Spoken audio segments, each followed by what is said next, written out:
Hello and welcome to Live Action Rebels, our Star Wars Ahsoka Disney Plus original series breakdown discussion. Each and every week we've been talking about Ahsoka. We're here to do it once again. My name's Tom Blight. Joining me, Ashley Hobley. Hey John, excited to be here for the mostly Ahsoka-less Ahsoka episode.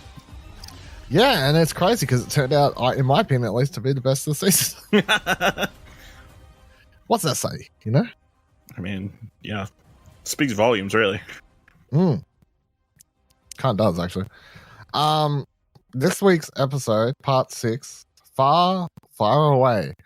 Directed by Jennifer Getzinger. Written by Dave Filoni, of course.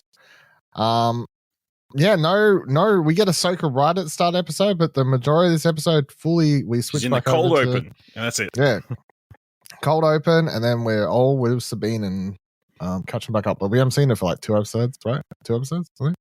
Yeah, we haven't seen the last episode. Yeah, so feels fair. I just said how I felt. How did you feel about this week's episode? Yeah, it was a really good episode. Like, obviously, this is the episode we kind of been building up to.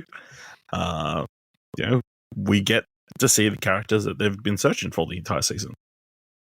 The baddies get to meet up with Thrawn, and Sabine gets to meet up with Ezra, and it was fun. Fun to see all these characters. Cool to see like this planet that I know it's like a galaxy far, far away, like completely separate, and yet it is clearly directly tied to mythology that we already know. But yeah, lots of fun, like expanding like the bad guys' motivations, like Ray Stevenson's character's motivations for why he's doing what he's doing, and then we get a bunch of cool creatures as well. So what could you want? Crabs. You think they're turtles? I don't know. Is that thing a horse, a dog, a wolf? I think it was a horse dog. Horse dog. So lots of interesting creatures this episode. Yeah. Yeah, I mean, like, obviously as you just said, the highlights for most people, and they are highlights, is obviously getting to see Ezra, getting to see Thrawn. Yes. When I watched the moment of them reuniting, I couldn't help but go, man, this would have hit harder in animation. It was like animated models, because this is an Ezra that we have absolutely no connection to. At least with the Sabine, we've had like worked for me. 4 episodes. Yeah, I don't know. It worked for me. So, like, okay. I got the. I feel like that's just bought into. That's Ezra. Yeah, I did, which is a testament, I guess, to the his line delivery sounded like Ezra to me. Okay, so dialogue sounded like Sabine and Ezra talking to me. Like. They didn't run up and hug each other because they wouldn't do that. Like, they would have that little smart ass back and forth. But I think everything sort of felt like how I would feel it would go. But I mean, the several reasons I mainly like the episode, but it is such a mix of, okay, so here's a brand new planet. There's fucking dead whales on the outside, that's a cool idea. Like, you see the shot and it's obviously got like rings or debris around it. You think, oh, that's like Saturn. It's like broken up comets or whatever. No, it's a bunch of dead Purgles. That's what's rotating around the planet. Purgles come here like once a year or whatever to kill off all the old people. Well, I assume that they just come here and the old ones just stay here and die. It's part of their cycle or whatever. They just don't have the energy to hyperspace again. Jump again. Yeah, maybe. But I like that as like it sort of helps them be like, okay, so I think Ahsoka is going to end up in the right place. Well, we know they are, but it also sort of like helps justify like how they would end up in the right places because you can just be like, they were the end of where they go. Yeah, you can just be like, that's where that was going anyway, sort of thing. So like you're starting the episode with that, and then getting down, and I just think that there's such like a mix of different emotions and stuff going on. It's just like seeing Thrawn for the first time. Like, I think they've done a phenomenal job with the music and the way the camera, like the direction of like the cinematography and framing and all that sort of stuff. Like he I think he comes across from the get-go. Like, if you don't know anything about Thrawn, it's like you're like, this dude is a scary dude, right? Like the way he's presented and stuff. Like he's given as much a bad guy entrance as Vader would or Palpatine. You know what I mean? Like it's just he's not just any other guy. Seeing Lars Mikkelsen in the blue makeup looks still not as good as animation because that's sort of, I guess, what I'm used to, but it still sounds like Thrawn because he did the Thrawn voice, of course. So that sort of helps with all of that sort of stuff. But yeah, like when you go from that to heading off to find Ezra, and I think I just loved, I was like, oh, new planet. Like I was like, new planet, new creatures, this wolf thing. And then I think the moment when I started realizing that I was really liking this episode is because like I was really loving the episode. I mean, I had Night Sisters at the start and all this like fucking weird shit going on for and whatever else. But the moment that like Sabine kicks those raiders' ass, and then they do a 30-second silly scene where she's trying to tell the dog wolf thing to fuck off. Like that's silly Star Wars fun to me. Like that felt Star Wars. That scene to me, like that's the sort of silly stuff that I kind of miss not having more of that amongst. It's like it's because you can go from super scary, here's Grand Admiral Thrawn, to her being like, you abandoned me. No, go away. Like, I want you. And just I love that side-on shot of telling it to go away and it runs off frame and then she walks out of frame left and then it comes running back from frame right. I mean, yeah, it is just, and you know what's coming, but it's still you know what's coming, it still works. Yeah. Yeah, it's just a perfectly paced scene. But it doesn't really add anything other than, you know, Sabine, like, forming a connection with this animal, but that's what it does. It's just all I needed. That that's all. Funny little thing. It's delightful. Playing that into her bumping into the what were I guess we're saying they're crab people. Is that what we're going with? Yeah, I'm pretty sure I've seen people say crab. Okay.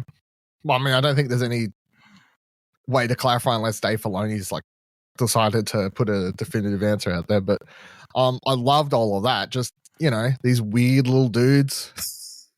Or rocks, like the whole scene with the wolf like trying to eat him and licking him, and her like just talking to him, and like that again, that all just felt very Star Wars to me, and like those sorts of scenes I haven't had anymore. Like just trying, and he looked, at least not all of it, but that one when she was getting up close and talking to him, that looked like real to me.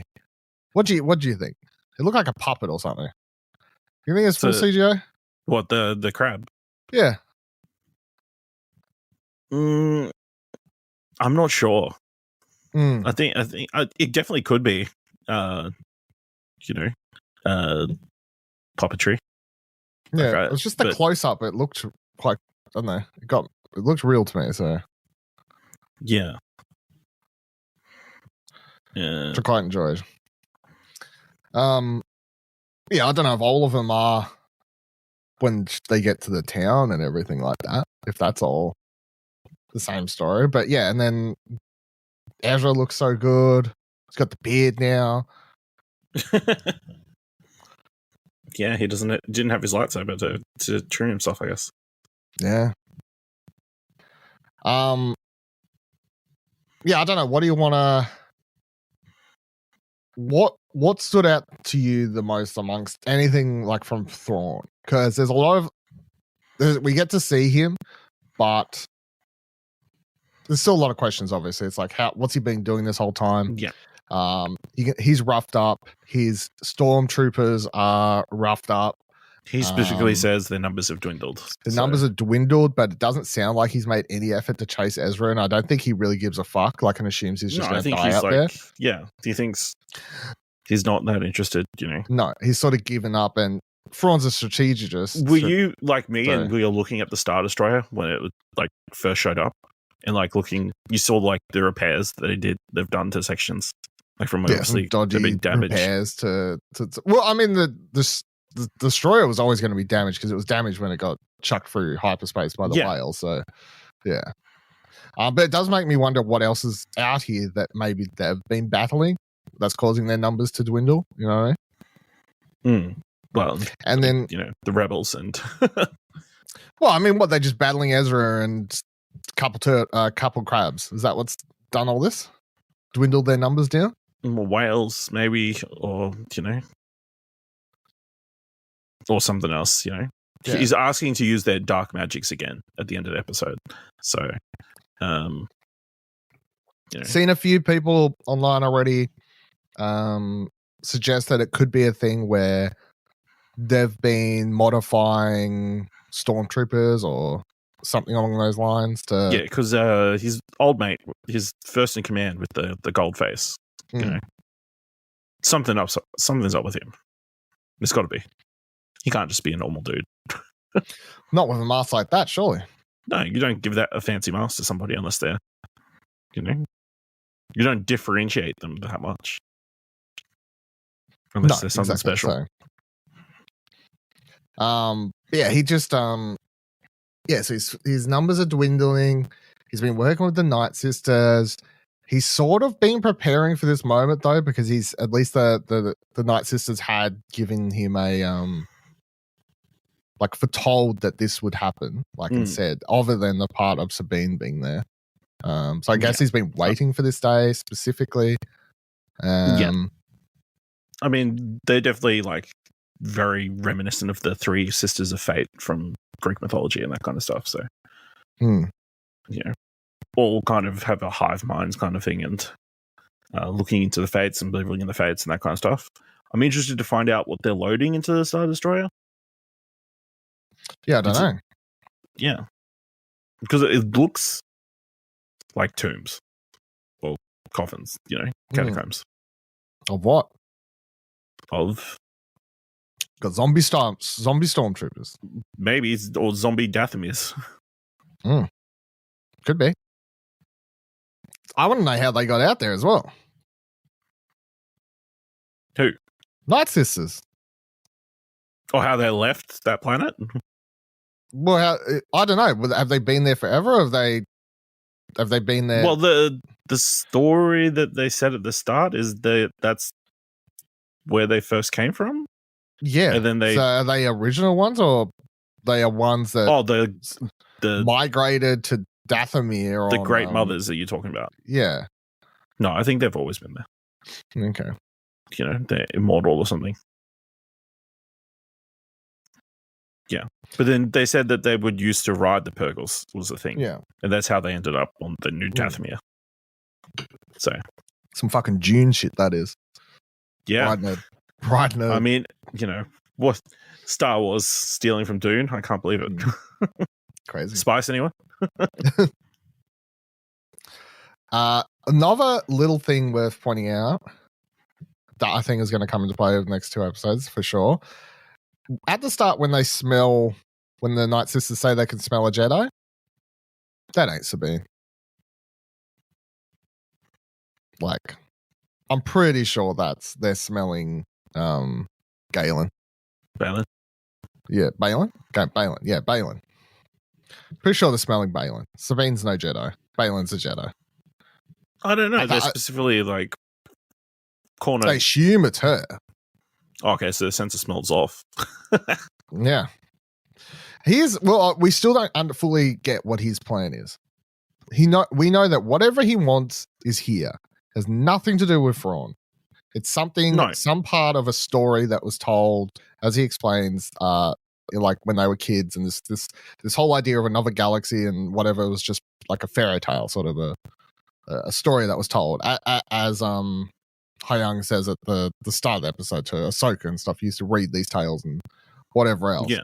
But whatever's out there, I'm wondering if it involves Ezra in some way.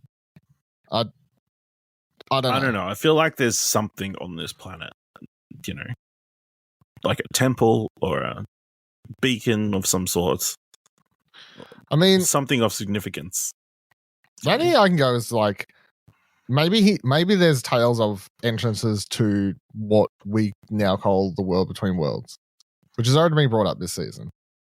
And Ezra knows how to access a door to that already. If he could access one of those, that's the same. Yeah. So his motivation, it seems, is to end the cycle of good versus evil and swapping in between, Yeah. The swap of that power. I mean, ebb and flow of the balances of power. if you go back and kill the first Jedi, right? Yeah.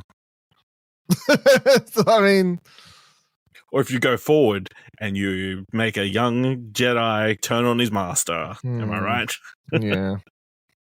Fill a certain Jedi with dreams of his Padawan turning on him and making him strike him in fear. No, that is not a thing. Or resurrecting a certain emperor. Is that what's that? No. What would he get out of that? I don't know. Balance. A justification for 3 more for sequels. I mean, I'm trying to. I feel like it's so weird because I've got Thrawn and everything in this episode, but I feel like Balin's like the most interesting. Yeah, still. Just because I'm like, what is my dude's plan? Like, yeah, what was it? Like, I love could the you line. end the Force? Is there a way to end the Force? Like, if you turned off the Force, which is a weird thing to say, but like disconnected the ability of people to feel the Force, then there'd be no dark or light side. The thing is, it's just Shin asks, "Do you miss the Order?" And he says, "I miss the idea of it, not the truth, the weakness. There was no future there." And we also learned that he was there at the temple when it, like, during Order 66, which I don't think was general. We find out, yeah. Yeah, so he was probably there when Anakin like killed everybody. Oh, he was there watching while Anakin like killed all the kids. He was in the corner, off screen, off camera. He was the one looking after the Padawans.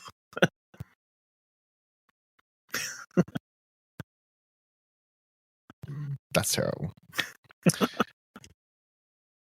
That would change a person. Down another road. Yes. My only annoying thing, the only thing I actually didn't like about this episode is, as much as I appreciated that Ezra and Sabine moment of meeting up, the moment after the whole hug and everything like that, where he's like, "Tell me what's been going on," and she's like, Nah. I just want to live in this moment. Am I right? Let's talk about that later. You know, there's not any time of time crunch currently on us if we want to go home. Yeah. That is the one part that annoyed me, because they have a time crunch if they want to get home. She also is not taking into account, and she assumes, and I don't know why, that you'd be okay with following them. You know what I mean? Like, none of that. There's also just so much that's gone on that I don't know how you mentally prepare someone to tell. Like, to put it in perspective, Ezra left the galaxy before episode 4. Right? He knows nothing of the original trilogy. So I even saw someone tweet, "Man, how's Ezra gonna," like, something was like, "Man, how's Ezra gonna react when he finds out about Alderaan?" Right? Yeah. He knew about Alderaan. He had friends from Alderaan. Yeah. Whole planet gone, right? Let alone everything else. Like, just even the small things. It's like, and you don't want to, like, you want to take this time. It's like, no, girl, fucking. It's fine. There's 3 movies you can watch to catch up. But no, just leaving the the elephant in the room that, I really didn't come for you, or the main mission wasn't to get you, Ezra. It was to come get Thrawn. And our only way back really is with them. So, I think we all know where next week's episode's going. You expect Ezra not to have a good reaction to her? I assume Ezra will have a horrible reaction to that. So yeah. I also wonder how Ezra, like, because Ezra was a kid who's been trapped alone, apart from with crabs, for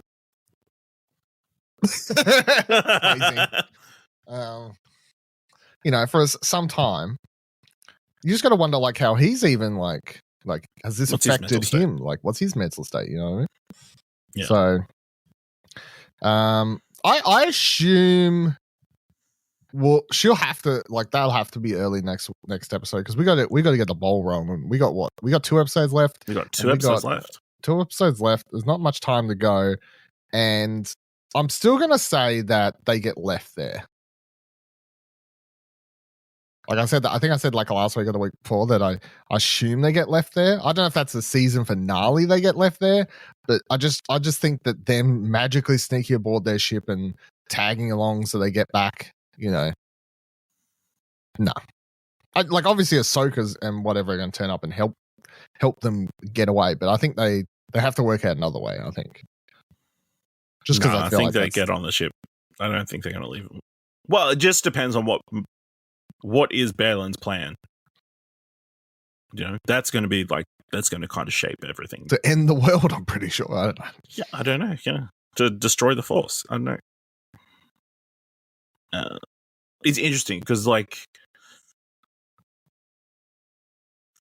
we assume that Balin will fail in what he's trying to do because we obviously know, the Force and Jedi and all that continue on. So, and the unbalance of the Force and the cycle of good versus evil continues. So, it's kind of undercut a little bit, but I'll be interested to see what he's trying to accomplish. I said he's the secret MVP character of the season. Yeah. And then he'd saying to Shin, she says, "Oh, you trained me to be a Jedi." And just no, I trained you to be more than a Jedi. It's what's more than a Jedi? What does that even mean? What does it even mean, Dylan? Oh.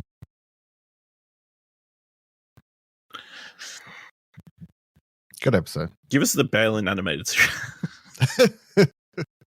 Then we go backwards doing animated series now. So I mean, it's the only way. So I just thought about how bad I felt when fucking Ezra goes, "Can't wait to go home."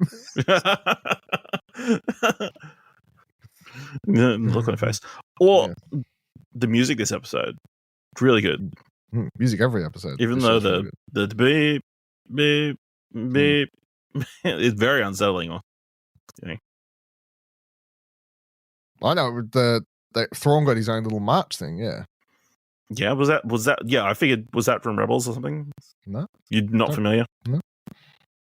Monsieur Thrawn. I don't know what it was. Oh yeah, they were all chanting Thrawn. Yeah, it's and it's such a weird word to chant. I think it's it's stuck between 1 and 2 syllables. So I was there's so many funny things I can think of, just Thrawn getting back and being like, "Oh yes, where is Tarkin? I must speak with." What? What happened to the Emperor? Yeah, he did what? Wait, he doesn't even know it. Well, no, I guess he knew who the Emperor was. Oh no, Thrawn was Thrawn knows the Emperor, and Thrawn was right hand talking to the Emperor. What happened to Palpatine? Well, that's the other thing. What happened to his face? Does he know about? That's it. Yeah, there's so many questions of, does Thrawn even know? Are we just assuming that's been filled in the episode at some point? Hey, when we get back, we lost. Wait, you've got to win. That Death Star thing actually worked. Yeah. Because just so many interesting, weird questions. But yeah, no, really, really good episode. I definitely think it was the best of the season so far. It was just the highs and new and exciting things, and not just even the stuff that I knew was shot on the fucking volume still looked good. Yeah, even the bandit fight, that was really good. Yeah, that was bandit fight choreography and everything was quite good for that fight. So yeah, I got real no negatives other than that. Just the logic behind Sabine at the end of the episode. Well, I mean, it's classic, Still, classic denial.